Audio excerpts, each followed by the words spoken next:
সুপ্রভাত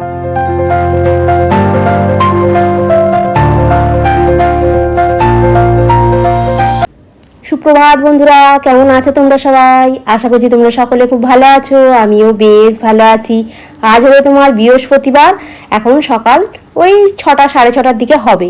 আজকে সকালবেলাটা দেখি না কো, বাইরেটা বেশ হালকা একটা কুয়াশা পড়েছে, একদম চারিপাশটা শান্ত, আর কি ঠান্ডা ঠান্ডা লাগছিল আজকে। ব্যালকনিতে আজকে এসে দেখি ডবল টগরের ফুল ফুটেছে, আর দুটো তোমার ফুল ফুটেছে, জবা ফুল ফুটেছে। দেখেই মনটা আজকে ভালো হয়ে গেল জানো তো। সকালের এই সময়টা না আমার খুব ভালো লাগে জানো তো। ব্যালকনির কাছে একটা হালকা হাওয়া চলে, গাছের ফুল, আর একটু শান্তি। এইভাবেই দিনটাকে আজকে শুরু করলাম। এখন বিছানাটাকে পরিষ্কার করে নিচ্ছি। সকালবেলা একটু দেখবে বিছানাটা গুছিয়ে পরিষ্কার করে রাখলে দেখবে ঘরটা খুব ফ্রেশ লাগে। তনু একটু পরেই ঘুম থেকে উঠে পড়বে, উঠেই আবার একটু পড়তে বসবে কিছুক্ষণ, তারপরে আবার অফিসের জন্য বেরোবে। তাই সকালটা একটু তাড়াহুড়োতেই কাটবে। আর তনুকে তো সব কিছুটা গুছিয়ে দিতে হয় যেন সময় মতো ঠিকঠাকভাবে বেরোতে পারে। তারপর আমি আবার কাজ শুরু করবো জানো তো। এখন ওই বাসি কাজগুলো যেগুলো রয়েছে সেগুলো একটু সেরে নিচ্ছি, তারপরে গিয়ে তোমার রান্নাঘরে ঢুকবো। আজকে তোমার বৃহস্পতিবার, বেলায় তোমার লক্ষ্মী পুজো আছে। কালকে তো ফুল আনতে ভুলে গেছি, আজকে মোটামুটি গাছে যা ফুল হয়েছে ওই দিয়েই পুজো হয়ে যাবে। আর এই কাজগুলোকে সেরে তারপরে তোমার রান্নাঘরে ঢুকবো। রোজকার মতো রান্না, ঘরের কাজ, এইভাবেই আমার দিনগুলো চলে যাচ্ছে। কখনো কখনো মনে হয় জীবনটা খুব সাধারণ, আবার কখনো মনে হয় এই কাজগুলোর মধ্যেই তো আমার জীবনের গল্পটা লুকিয়ে আছে। আগের দিনের ব্লগেতে আরশি এডিট থেকে কমেন্ট করেছো, গহনাগুলো কি ফেরত পেয়েছো নাকি, নাহলে তো সবটাই লস। হ্যাঁ, একদম ঠিকই বলেছো। লস খানিকটা হয়েছে, কারণ আমি ডিভোর্স তো বিনা পয়সায় করেছি। কি বলবো, ওর নিজের ভাগ নিয়ে আমাকে একদিন রাস্তায় দেখা হয়েছে, বলছে তোমার মতো বোকা মনে হয় কেউই নেই পৃথিবীতে, কেউ আবার বিনা পয়সায় ছেড়ে দেয়। হলে আমার কি বলবো, টাকার থেকে শান্তিটা হচ্ছে সবচাইতে বড় কথা। এই রাস্তাঘাটে ধরে নোংরা নোংরা গালাগালি করবে, অস্বস্তিতে ফেলবে, তার থেকে আমার টাকার দরকার নেই। তুমি যাও বাবা, দুষ্টু গরুর থেকে শূন্য গোয়ালটা আমার কাছে অনেক ভালো। হ্যাঁ, আমার বাবার দেয়া যা গয়না দিয়েছিল সবই ফেরত পেয়ে গেছি আমি। আর ঝুমকোটা তনুর ঠাকুর আমাকে দিয়েছিল, তো ঝুমকোটা ওরা আবার ফেরতও নিয়ে নিয়েছে। ঝুমকোটা তনুর ঠাকুর আমাকে ভালোবেসেই দিয়েছিল, বলেছিল যে তোমার ঝুমকো নেই, তোমাকে আমি একটা ঝুমকো করে দেবো খন বলে দিয়েছিল, সেটা নিয়ে নিয়েছে। যাই হোক, আমি ফেরত দিয়ে দিয়েছি। আমাকে উকিল একদিনই বলেছিল, যেদিনকে ডিভোর্সে সাইন করতে হবে ফাইনাল, আমাকে বললো ওদের বাড়ি থেকে যে গয়নাটা দিয়েছিল সেটা তাহলে তুমি ফেরত দিয়ে দেবে তো। বললাম যে তাহলে এক কাজ করো, আমার বাবা তো 50,000 টাকা দিয়েছিল, তাহলে সেটা আমাকে ফেরত দিতে বলো। বলছে না, ক্যাশ ফেরত হয় না। ও ক্যাশ ফেরত হয় না, গয়না ফেরত হয়। বলছে হ্যাঁ, গয়না ফেরত হয়। এবার ওই জন্য আমি আর তর্কতর্কিতে যাইনি। আমি না, তর্কতর্কিতে গেলে আবার কোথায় এটা লং টার্মে চলে যাবে। আর আমার কাছে সত্যি কথা বলতে কি অত টাকা নেই আমি কেসটাকে টেনে টেনে নিয়ে যাবো, বুঝলে তো। আর আমার পাশেও কেউ ছিল না তখন, আমি একাই লড়াই করেছি। আমার মা একদিন না দুদিন গেছিল, বাকি প্রতিদিন যখনই ডেট পড়তো মাসে তখনই আমি যেতাম। আসল কথা, মাকে সবসময় নিয়ে যেতেও ভালো লাগতো না, কারণ ওরা তো অনেক কষ্ট করে করে বিয়ে থা দিয়েছে, আর সেই নিজে হাতে দাঁড়িয়ে দেখবে যে মেয়ের ডিভোর্স হচ্ছে, এটা কোনোদিনই কোনো বাবা মাই চাইবে না, তাই না? আর ওদেরও খুব খারাপ লাগবে। আর যেদিনকে ডিভোর্স হয়েছে সেদিনকে আমার মা বোন সবাই খুব কান্নাকাটিও করেছে। আমার সামনে করে না, ওরা নিজেদের মধ্যে খুব কান্নাকাটি করেছে। কিন্তু আমার কিছু করার নেই। সত্যি কথা বলতে কি, আমার হয়তো সেদিনকে একটু মনটা খারাপ হচ্ছিল যেদিনকে আমি সাইন করছিলাম ওখানে, কারণ 16 বছরের সংসারটা ছেড়ে বেরোচ্ছি তো, সাইন করতে খুব কষ্ট হচ্ছিল, কিন্তু আমি কাউকে বুঝতে দিইনি।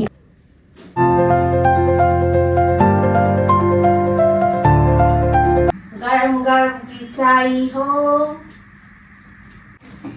অরিও খাবে নাকি এটা খাবে?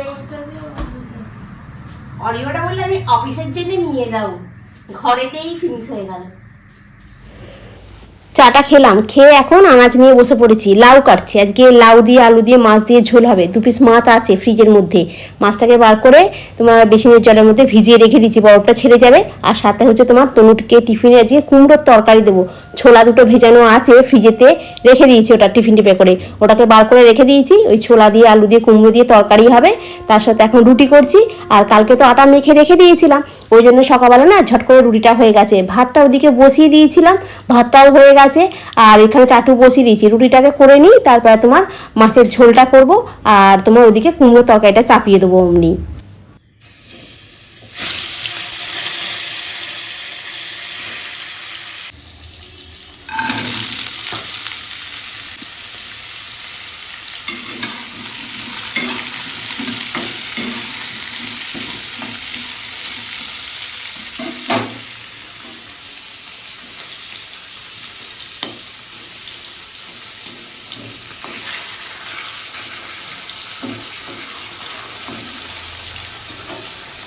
মাছের ঝোলটাকে বসিয়ে দিয়ে এসেছি, কুমড়োর তরকারিটাকেও মানে চাপা দিয়ে এসেছি, একটুখানি সেদ্ধ হতে সময় লাগবে। ততক্ষণে বলি না, দাঁড়িয়ে থেকে লাভ নেই, বিছানাটাকে গুছিয়ে পরিষ্কার করে নিই। তারপরে গিয়ে মাছের ঝোলটাকে একটুখানি সাঁতরে দিলাম, একটু পাঁচফোড়ন, একটু তেজপাতা, একটুখানি শুকনো লঙ্কা দিয়ে সাঁতরে দিলাম, দিয়ে মাছের ঝোলটা রেডি। এবার তনুকে খেতে দিলেই হয়ে যাবে।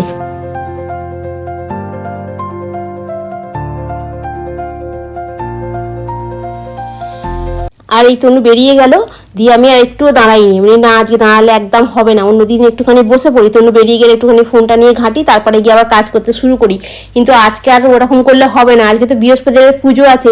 আর আমি সেই সকালবেলা চা বিস্কুট খেয়ে নিই, কিন্তু বেলায় টিফিনটা খাই না, মানে টিফিনটা না খেয়ে পুজোটা করি। আবার পুজোটা হয়ে গেলে কোনো দিন টিফিন খাওয়ার সময় হয়, আবার কোনো দিন ভাবে টিফিনটা এখন খেয়ে নিলে আবার দুপুরবেলা ভাতটা খেতে পারবো না, ওই জন্য আর টিফিন খাওয়া হয় না বৃহস্পতিবার দিনটা, এই একেবারে দুপুরবেলা পাতে ভাত খাওয়া হয়। মোটামুটি আমার সমস্ত কাজ হয়ে গেছে, খালি তোমার এই দুখানা ঘর, দালান, রান্নাঘরটা পরিষ্কার করে মুছলেই হয়ে যাবে, দিয়ে তারপরে স্নান করতে যাব। আর এই দেখো স্নান টান করে আর এই ঠাকুরের বাসনগুলো একটু পীতাম্বর পাউডার দিয়ে একটু সার্ফ দিয়ে মেজে পরিষ্কার। আর সেই সকালবেলা তোমার সিংহাসনটা বাইরেটা পরিষ্কার করেছিলাম, ভেতরটা তো হয়নি, ঠাকুর বসানো ছিল বলে। আর তখন ঠাকুরকে স্নান করাবো বলে সমস্ত ঠাকুরগুলোকে নাবিয়ে আবার সিংহাসনের ভেতরটা পরিষ্কার করলাম। গোপালের দোলনাটাকে আজকে পরিষ্কার করলাম, গোপালকে নাবিয়ে গোপালের দোলনাটা একদম ভালো করে ঝেড়ে মুছে পরিষ্কার করে দিলাম।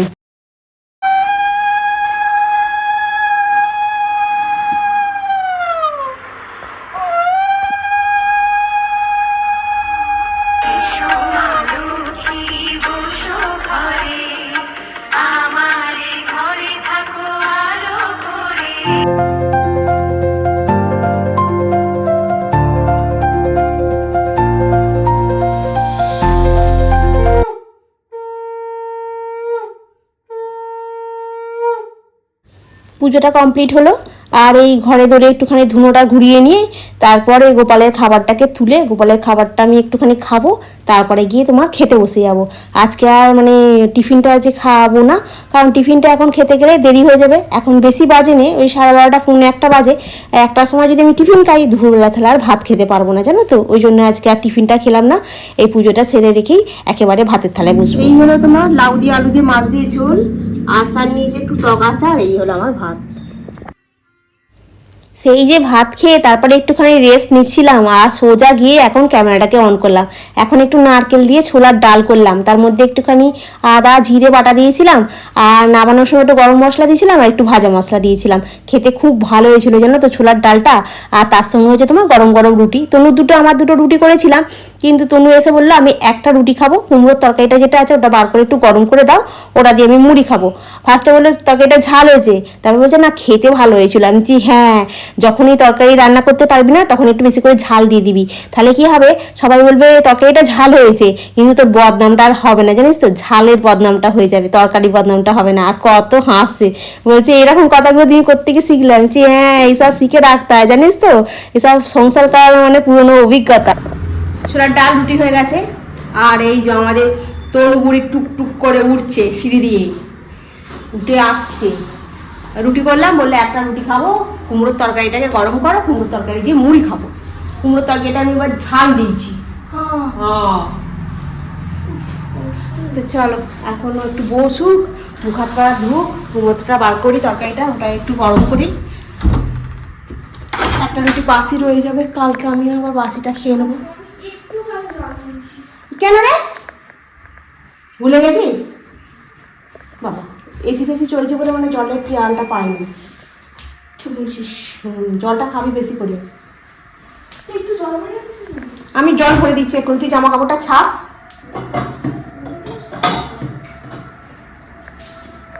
জল ভরা আছে তো, স্টিলের জায়গাটাতে জল ভরা আছে।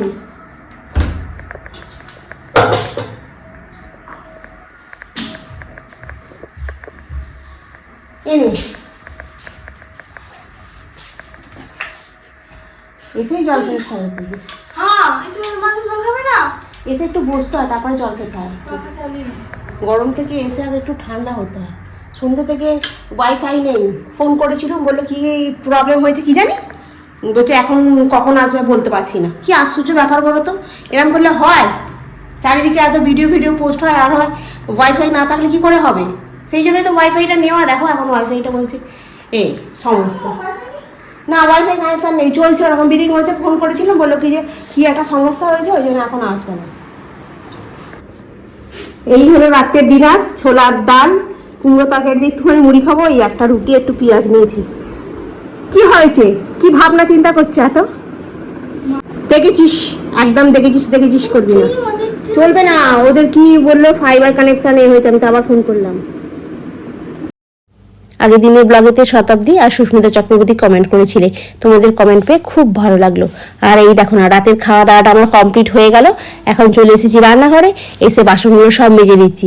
যতবার খাই ততবার বাসন পড়ে, সারাদিন যে কতবার যে বাসন মাজা হয় মানে সকাল থেকে, মানে তার কোনো হিসাব নেই জানো তো। আর এই বাসনগুলো ধুয়ে পরিষ্কার করে নিয়ে তারপরে তোমার গ্যাসটাকে পরিষ্কার করে নেবো। রান্না করার সময় যেহেতু একটু তেল ঝাল নুন মশলা সবই তো একটু আধটু পড়ে। আর কি বলতো, রাতে একটু মুছে রাখলে না সকালবেলা আবার ফ্রেশ লাগে। আর তারপরে তো তোমার রান্নাঘরটাকে একটু ঝাঁট দিয়ে পরিষ্কার করে নেবো। মানে দিনের শেষে রান্নাঘরটা পরিষ্কার থাকলে দেখবে মনে হয় হ্যাঁ সারাদিনে ঠিকঠাকভাবে কাজটাকে শেষ করতে পারলাম। সকালে উঠে যদি দেখি রান্নাঘরটা একদম পরিষ্কার, দেখবে তখন মনটাও ভালো লাগে আর কাজ করার একটা আলাদা এনার্জিও আসে, তাই না? আর এই দুপুরবেলা ঘুমিয়ে পড়লে রাতে উঠে ঘুম আসতে চাইবে না, সারা রাত তুমি জেগে বসে থাকো। আর তোমার ওই ফোন ঘাঁটতে ঘাঁটতে কখন যে রাতে 2টো 2:30 বেজে যায় কিছু বোঝাও যাবে না। আর সকালে উঠতে প্রবলেম। আর এই ইন্টারনেটের যুগে সবচাইতে বেশি অসুবিধা হয়ে গেছে তোমার চোরেদের।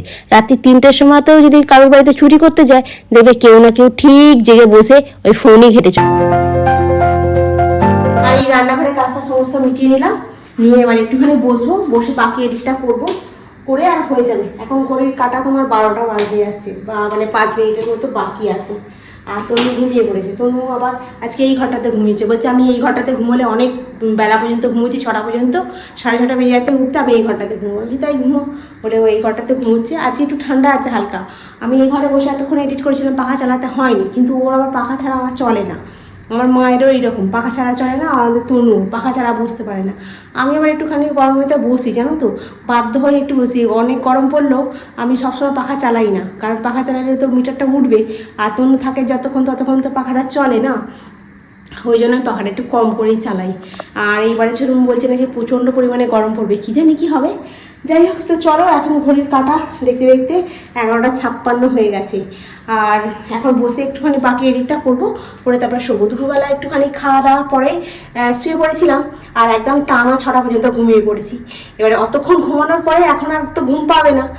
তারপরে উঠে সন্ধ্যে দিলাম, চা খেলাম, খেয়েই ব্যাস ছুটি ছুটি করে রান্নাটা বসিয়ে দিচ্ছি। তখন ফোন করে বললো আমি ট্রেনে উঠে পড়েছি। এবারে ট্রেনে উঠে পড়েছে মানে ওটা তো চলে আসবে এক্ষুনি, আর ক্যামেরা অন করে লাভ নেই, আগে রান্নাটা করি তারপর ক্যামেরাটা অন করবো বলে ওই জন্য রুটি তরকারিটা করে ফেললাম। করে খাওয়া দাওয়া হয়ে গেল, হয়ে গিয়ে বসেছিলাম, বসে বসে এডিট করে আবার এই বাসনগুলো ছিল রান্নাঘরটা পরিষ্কার করে এখন গিয়ে একটুখানি আবার বাকি এডিটটা করে তারপর শোবো। তো চলো বন্ধুরা, আজকে রাখি, আবার কালকে দেখা হবে। তোমরা খুব ভালো থেকো, সুস্থ থেকো, খুব সাবধানে থেকো। Good night.